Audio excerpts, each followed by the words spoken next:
Olá, como está? Forte e grande abraço para você que veio hoje fazer mais uma reflexão junto comigo pelas Escrituras, e eu coloquei esse tema: encontramos a vida. Sim, pelas Escrituras nós encontramos a vida. Vamos ler o livro de 1 João, capítulo 1, versículo 4. Leia. Estamos escrevendo a vocês a respeito da palavra da vida, que existiu desde a criação do mundo. Nós a ouvimos e com os nossos próprios olhos a vimos. De facto, nós a vimos e as nossas mãos tocaram nela. Quando essa vida apareceu, nós a vimos.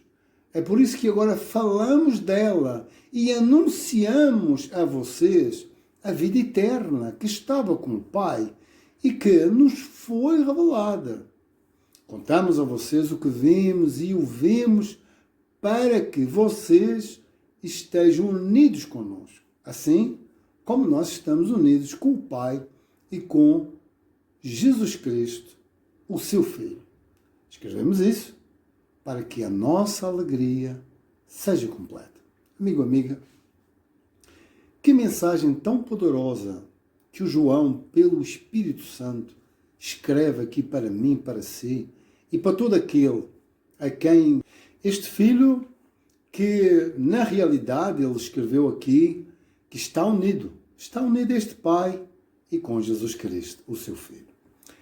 Então, amigo, o que é que nós vemos? Vemos aqui os apóstolos, os primeiros cristãos, as pedras vivas que o Senhor Jesus fundamentou com a sua obra do Calvário, para que hoje eu e você possamos recebermos esta palavra viva, esta vida que está no Filho e que o Filho está querendo colocar em mim e em si, para que, como ele escreveu, para que a minha e a nossa alegria, ela seja completa. Hebreus, no capítulo 10, versículo 35 e 36, diz que quando nós passamos pelas lutas, uma vez que eu e você, quando abraçamos esta mensagem a respeito da palavra da vida, esta mensagem viva, diz que ao enfrentarmos lutas, diz assim, leia, portanto, não percam a coragem. Ou seja, o meu, o seu, os nossos problemas, as nossas lutas do nosso dia a dia, diz, não percam a coragem, pois ela traz uma grande recompensa. Vocês precisam ter paciência. Paciência para quê? Para poder fazer a vontade de Deus e receber o que Ele promete. Então, amigo, amiga, olhe como é a forma correta de nós enfrentarmos as nossas lutas. Primeiro com coragem, com perseverança, com paciência. E isso para aprendermos a fazer a vontade deste Deus tão poderoso e assim podermos receber na nossa vida o que Ele promete. Sabe, eu estava ainda agora passando os olhos no livro de Atos, quando o Espírito Santo é derramado, quando vêm todos aqueles dons que Deus deu aos homens, aos primeiros cristãos. E lá no versículo 2 do capítulo 2, o Pedro está discursando precisamente sobre essa mensagem que nós líamos, da palavra da vida, que eles disseram que viram, ouviram e apalparam com as próprias mãos. Diz, leia comigo, Pedro continuou, homens de Israel, escutem o que eu vou dizer. Deus mostrou a vocês que Jesus de Nazaré era um homem aprovado por Ele. Pois, por meio de Jesus, Deus fez milagres, maravilhas e coisas extraordinárias no meio de vocês, como vocês sabem muito bem. Deus, por sua própria vontade e sabedoria, já havia resolvido que Jesus seria entregue nas mãos de vocês. E vocês mesmos o mataram por mãos de homens maus que o crucificaram. Mas Deus ressuscitou Jesus, livrando do poder da morte. Por quê? Porque não era possível que a morte o dominasse. Era como nós líamos, era impossível que a palavra da vida que se tornou gente igual a mim e a você, que estes apóstolos estão testemunhando e dizem para nós crermos, para que, uma vez crendo, nós possamos ter uma alegria completa. 1 Coríntios 1, 22, 23, porque aqui fala que Deus, pois por meio de Jesus, Deus fez milagres, maravilhas e coisas extraordinárias. Leia comigo aqui um pormenor que é muito importante. Diz assim, leia. Os judeus pedem milagres como prova e os não-judeus procuram sabedoria. Mas nós anunciamos a Cristo crucificado. Uma mensagem que para os judeus é ofensa e para os não-judeus é loucura. Mas para aqueles que Deus tem chamado, tanto judeus como não-judeus, Cristo é o poder de Deus e a sabedoria de Deus. Lembra quando o Senhor Jesus, lembra de ler, não é? Que o Senhor Jesus estava pendurado na cruz e os judeus falavam isso? Não disse ser o Filho de Deus? Desce da cruz e aí nós vamos crer. Se manifestasse esse poder, ou seja, já tinha acontecido tanto milagre. Por isso que os judeus, eles precisam do milagre como a prova. Você pode ver que uma vez eu escrevi uma mensagem sobre Abraão e João Batista. Você vê que Abraão, ele por si, Deus não o usou para fazer milagres. O João Batista também não. Mas o Abraão creu de todo o coração nas promessas de Deus. Assim como eles disseram a respeito de João Batista, dizendo, olha, este homem realmente não fez no nosso meio milagres, mas tudo quanto ele falou a respeito de Jesus realmente era verdade. E é isso, é essa a mensagem que estes apóstolos carregam, que estes primeiros cristãos dizem declaradamente para mim e para si, pode crer, nós testemunhamos, nós ouvimos, nós vemos, nós vimos e o vemos, nós tocamos com as mãos, nós apalpamos o verbo da vida, a palavra da vida. E claro que para os judeus isso não é loucura. Isso para os judeus aliás é uma ofensa e para os não-judeus é loucura. Mas para nós, para aqueles que Deus tem chamado, tanto judeus como não-judeus, não importa o envolvimento com que você esteja vivendo, esteja você em que posição estiver, nós temos que entender isso, amigo, amiga, deixe-lhe que lhe diga algo. Nós temos que ter cuidado no sentido de amar as pessoas, independentemente se é judeu ou não judeu. Nós temos que ter esse cuidado de denunciar todo o sistema maligno, religioso, mas temos que carregar em nós esta mensagem que abrange a todos, principalmente, como aqui diz, aqueles que Deus tem chamado.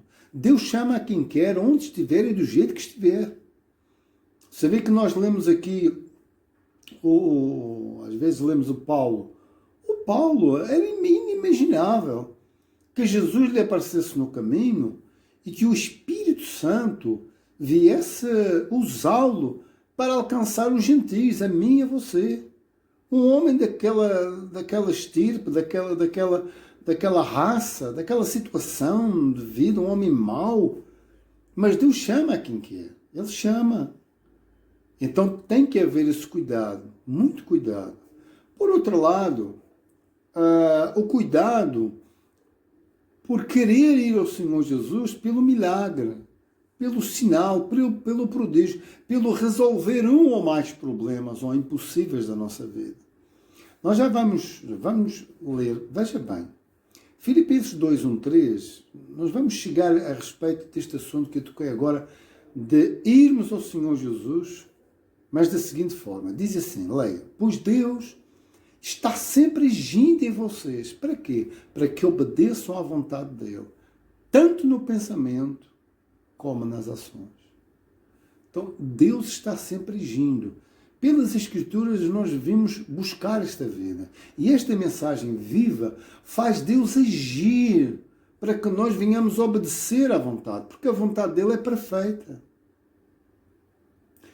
tanto no pensamento, quer dizer, mas não, depois não ficar só na mente, mas depois nas atitudes. E para quê?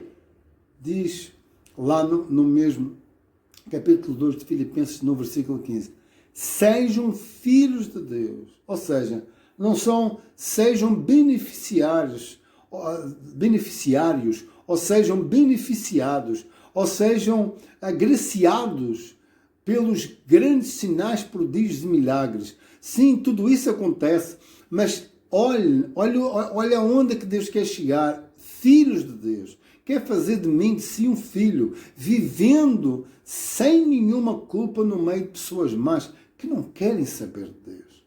Mas Ele a mim assim chama. Chama para virmos buscar nas Escrituras esta vida que só Ele tem para dar e para gerar em mim, em si, um filho dele. Diz, no meio delas vocês devem brilhar como as estrelas no céu, entregando a elas, veja, milagres a rodo, não, a mensagem da vida.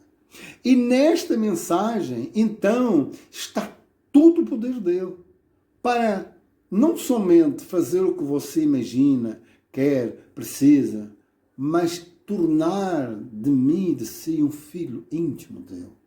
E uma vez filho, o pai chama o filho para a comunhão, para o amor, para que o seu espírito lhe dê a riqueza da paz, da alegria, do bom ânimo, da mansidão, do domínio próprio. Faz gerar esta gestação para que não somente eu o busque pelo que eu preciso, mas ao contrário, eu vou porque Ele me amou, e porque Ele me amou, e Ele sabendo o que eu preciso, então Ele dá-me forças para eu encarar as lutas e vencê-las, mas vencê-las como seu filho, brilhando a luz do Espírito deste Pai, através da minha e da sua vida. E amigo, amiga, eu vou terminar de uma forma que eu e você temos que entender.